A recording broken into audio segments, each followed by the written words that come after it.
ఇదైతే పూజ రూమ్ మనం రెగ్యులర్ గా ఫ్లోటెడ్ గ్లాస్, బెల్స్, ఇలా డిజిటల్ గ్లాస్ తో ఆవు దూడ ఇవైతే ఇచ్చామండి.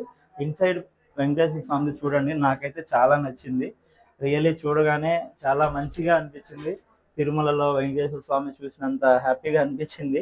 అండ్ లక్ష్మీదేవి గారు చూడొచ్చు ఎంత నీట్ గా వచ్చిందో. ఇది మనం డిజిటల్ గ్లాస్ మీద ప్రింటింగ్ అయితే చేయించామండి. స్టోరేజ్ ఇచ్చాము. జస్ట్ ఇలా ప్రసాదం కౌంటర్ కి ఒక చిన్న ట్రే అనేది ఇచ్చాము. ఇలా స్టెప్ ఇవ్వడం అయితే జరిగింది. ఎంటైర్ వైట్ కలర్ అండి. ఏమి స్ట్రైన్స్ అయితే ఏముండదు, ఈజీగా క్లీన్ చేసుకోవచ్చు. మొత్తం కూడా యూపీవీసీ మెటీరియల్ తోనే చేసాము. మనకు వాటర్ పడ్డా ఏం కాదు, ఈజీగా క్లీన్ చేసుకోవచ్చు. పెస్ట్ అయితే రాదు. యాంటీ పెస్ట్ మీ అందరికీ తెలిసిందే, ఎంత వాటర్ తగిలినా ఏం కాదు. సో ఈ కిచెన్ కూడా వైట్ కలర్ తోటి అయితే చేసుకున్నారు. ఈ మధ్య ఎక్కువ వైట్ కలర్ తో చాలా కిచెన్స్ చేసాము. అన్ని కూడా చాలా అంటే చాలా బాగా వచ్చాయి. అండ్ ఇక్కడ ఏ ప్లేస్ ని వేస్ట్ చేయకుండా నీట్ గా డోర్స్ అండ్ డ్రావర్స్ తో కవర్ చేయడం జరిగింది. అండ్ ఈ ప్లేస్ లో ఇక్కడ చిమ్నీ వస్తే డిస్టర్బెన్స్ అవుతుందని గ్లాస్ స్లైడింగ్ అయితే ఇవ్వడం జరిగింది. సో ఈజీగా యాక్సెస్ చేసుకునేలాగా ఉంటుందని గ్లాస్ స్లైడింగ్ అయితే ఇచ్చాం అనమాట. ఈ పైన వచ్చేసి చిన్న ప్యానలింగ్ లాగా చేస్తాం లైట్స్ పెట్టుకోవడానికి. మంచి ఎలిగెంట్ లుక్ అయితే వచ్చింది.